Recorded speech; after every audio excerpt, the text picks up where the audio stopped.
Hi, I just got told that I got denied for transplant, so to get on the list at least. So let's watch some depressing shit. If you like my videos, make sure to like and subscribe, and I guess we'll just get right to it.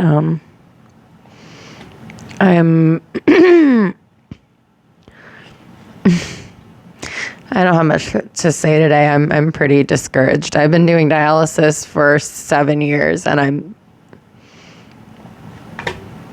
tired. I'm tired. Okay, let's do this. Let's go. The internet is a vast place. Nearly any question that comes to mind can be answered with a simple keystroke.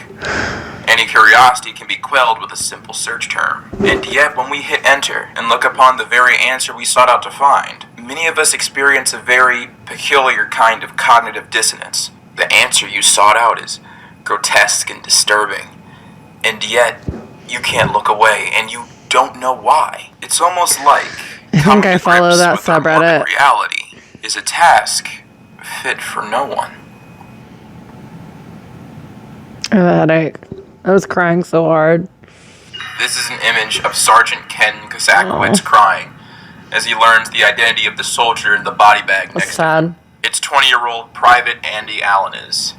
He was a close friend of Kazakowicz's during the Gulf War in 1991. My dad lost his best friend in Vietnam. It messed him up. Entitled The Face of War. He would be approached by Parade magazine. My dad had just come home from the war. Cover. This image embarrassed Sergeant Kazakowicz. He would attempt to avoid all interviews and interest that this image brought to him. He quietly faded into the background, and he never wanted to speak to Private Alanis' widow. 24 years later, he would be approached by the Buffalo News to ask about his life and ultimately set up a meeting between him and Private Alanis' family. The article provides new detail into what happened after and before the image was taken. He read the name on the dead soldier's identification card, looked away from the bloody bag, and wailed. Kazakowicz, his broken left hand in a sling, had been guided into a medical evacuation helicopter after the Jalibagh airfield rout, February 27, 1991. The battle was among the final objectives of a dominant campaign to expel Iraq dictator Saddam Hussein's army from the neighboring Kuwait. Kazakowicz and Corporal Mike Sangarkis were about to be whisked away. Then a body bag was loaded onto the helicopter floor. Kazakowicz demanded the dead soldier's name. A medic reluctantly handed Kazakowicz the ID for 20-year-old Private Andy Alanis. In the center of the photo, Sangarkis lifted his head bandages to glimpse the sack at his feet. I was just dumbfounded, Kazakowicz recalled Friday. I said, "You've got to be kidding me. He just got married. There's no way." Then it hit me like a ton of bricks. The article then pivots to an interview of Catherine Alanis Simmons, the wife of Private Andy Alanis. She had this to say: "I don't see my husband in a body bag. I see a man crying. I see my husband surrounded by people that loved him. This picture shows the true meaning of war. Not everybody came home." Sad. I already cried enough today. Why did I pick this one? This is Tony Kurz. Born on January 13th, 1913, in Bavaria, Germany, Tony and his childhood friend Andreas would garner national notoriety for being avid mountain climbers. Together, they would attempt some of the most difficult climbs at the time. One of those challenging ascents being I did a video about mountain climbing. Located on the German-Austrian border. Nope, couldn't be me. In July of 1936, Kurz and Andreas sought out a new challenge. Isn't that where Berchtesgaden is? I don't know. They wanted to ascend the north face of Eiger, one of many mountains on the Bernese Alps, located in Switzerland. While on the mountain, they met up with two Austrian climbers. My mom loved Austria. She said it was the most beautiful place she's ever been. The mountain together. Unfortunately, halfway through the ascent, Willie Argener was injured. The heat of the sun had loosened rocks on the north face of the mountain. This is why I don't go mountain climbing. The rock struck him, and his injuries were critical. And it's cold. As a result, the team decided to descend the mountain.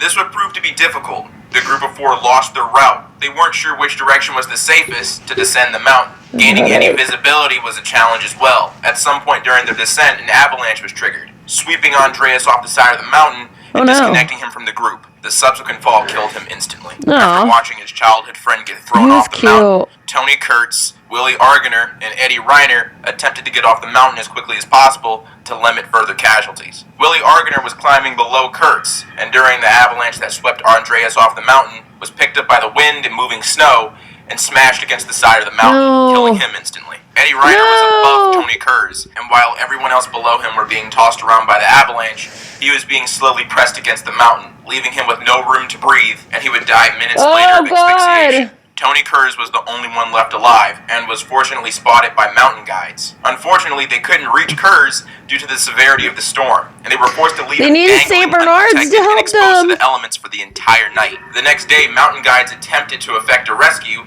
and Kurz himself made the effort, despite having a frozen hand due to losing a glove. To accomplish his own rescue, he had to cut loose the dead body of Willie Arner, who hung lifeless below him. Then he had to climb up to cut loose Eddie Reiner. He tied additional rope to himself in order to lower himself down. The mountain guides could only speak to him during the 5 hours it took to set himself up properly so he could be rescued. The mountain guides attempted to climb up to Reiner and grab the extra rope that he tied to himself. Unfortunately, when he made a sudden movement, the rope dropped, leaving the team with less to work with, and as a result, the mountain guides had to combine 2 shorter ropes in order to reach the required length needed to save Tony. Tony reached for their rope, fixed it to himself, and began to descend.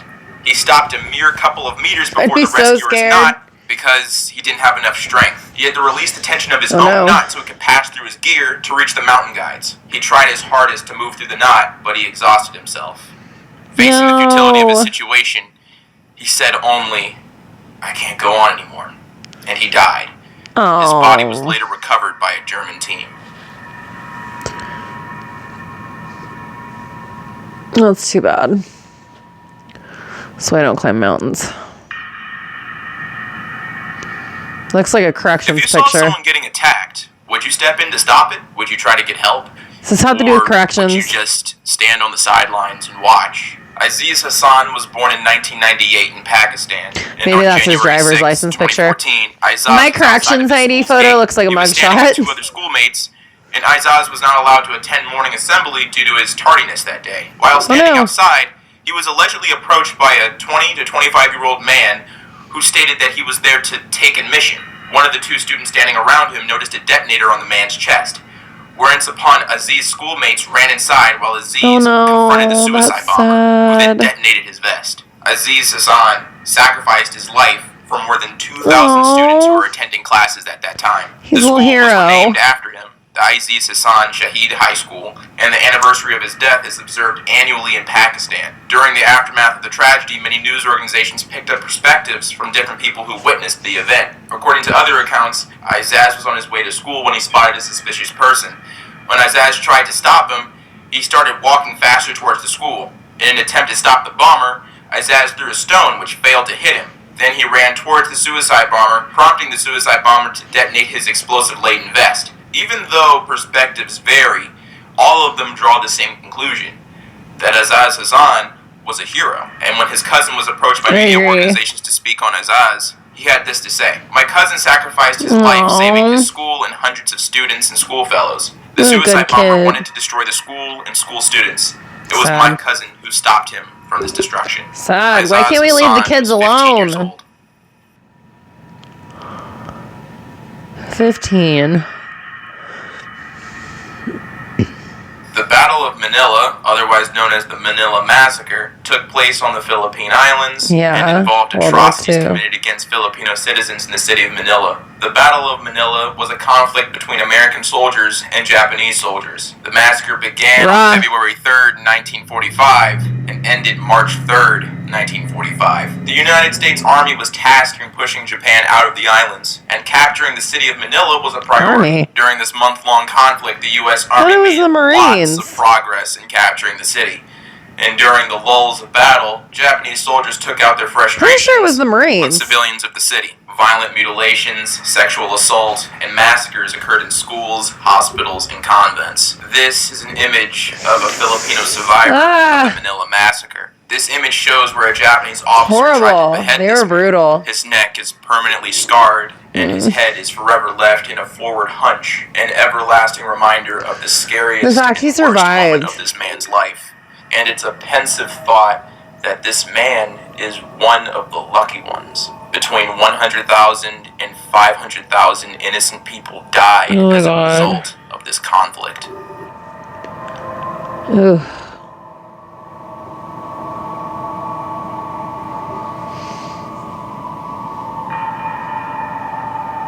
This is Tiffany Ann Cole, born December 3rd, 1981. She was a friendly neighbor to Carol and Reggie Summer, an elderly couple who at the time no longer needed their car, so they chose to sell it to their friendly neighbor, Tiffany Cole. Tiffany would repay their courtesy in July of 2005, when she and her boyfriend Michael were staying at the Summers' home. Early before, they were just finishing up the paperwork to transfer the car into Tiffany's name. While that conversation was being had, her boyfriend was hatching a plan to rob the couple. Early the next month, the fuck is wrong with people? The plan was put into action. Bro, put him under the prison. Alan Wade and Bruce Nixon under the prison, bitch. Home. Wade and Nixon went to the door and asked to use the phone. The wait is over. The Digi Anywhere USB Plus is back in stock and ready to ship. I'm not in the mood for this today. Once inside, Wade and Nixon attacked. The Summers were bound and gagged with duct tape. They were then placed inside the trunk of Tiffany's car, then driven across state borders into Georgia. Once there, the Summers were forced to reveal their personal identification numbers to their bank accounts. The couple, blindfolded and bound, were then pushed into a pre-dug grave and buried alive by Wade and Nixon. Tiffany would subsequently pawn off all jewelry and other stolen items from the Summers' home, and the ATM card was used to obtain more than $1,000 in cash. Fucking garbage. The group of three were traced back to a hotel in South Carolina by the use of the ATM card and arrested there. After being arrested, Nixon willingly led the police to the Summers' grave, revealing that both victims had managed to free themselves of their bonds, but could only manage to hug each other in their final moments before they died. That's this sad. Shows Tiffany Cole and her two co-conspirators celebrating after robbing Carol and Reggie Summers. She's pictured drinking champagne and posing with the money that cheap ass champagne too. They didn't even buy like decent champagne. Moments after they buried Carol and Reggie White Summers trash. alive. 5 months after being arrested, Tiffany Cole will be handed 2 death sentences for the murders and the kidnappings. All co-conspirators put her under the Nixon prison received death sentences. Good. They are currently awaiting execution at the Lowell Correctional Get it done, bro. Stop wasting time. Get it done. These people don't need to be here. Ooh, Goebbels. This video series Goebbels. Disturbing and unsettling images. Goebbels. And a picture of a man smiling hardly falls into very clearly category. Joseph I'm curious Goebbels. what comes to your mind when you look at an image like this? Do you see a man who doesn't know who that like is? Courtesy? Just someone sharing their joy with another person? No. Maybe a candid photo. Who looks at Joseph Goebbels and what a nice, happy man. With someone just beyond the camera lens. There's nothing behind his eyes. By Alfred Eisenstadt in the fall of 1933. The subject of the photo is Joseph Joseph Goebbels, the Minister of Propaganda in Germany. It was Alfred's job to take candid or personal photos of all political I never knew the name of that guy. League of Nations session that day. Joseph Goebbels was meant to be a sit-in for the Chancellor of Germany, and throughout the day, Alfred took pictures of him. Joseph Goebbels was unaware or unacquainted with Alfred, so he treated him like any other photographer that day, letting him capture as many images as he wanted. Alfred shadowed Goebbels that day. We really love mispronouncing German words, don't we? Making sure to capture the best moments. The final image if it has 2 little dots over the O, infamous. It was taken at the exact moment he found out that Alfred was Jewish. Alfred Einstein would go into detail in his 1985 book, Einstein on Einstein, a self-portrait, about the encounter with Joseph Goebbels. I found him sitting alone at a folding It's not pronounced like an O, it's like an O-E. Without him being aware of it. As a documentary reportage, the picture may have some value. Ooh, I've seen this picture. Ooh, he looks hateful. By aisles and bodyguards. I'm telling you, bro, hateful. While his bodyguards were huge. I walked up close and photographed Goebbels. It was horrible. He looked up at me with an expression full of hate. The result, however, was a much stronger photograph. He's just mad because he's ugly. For close personal contact and involvement what an ugly little rat of a man. How unpleasant it may be, he looked at me with hateful eyes and waited for me to wither. But I didn't wither. Good. If I have a camera in my hand, I don't know. Well, and he's dead, so. Good riddance, Goebbels. Goebbels. What a coward. Him and his wife killed all their kids. I hope you enjoyed today's video. A lot of you guys like this series, so I wanted to take my time on it, making sure we got some really good stories. Okay, cool. That was interesting. My daughter like really loves red pandas right now. It's like her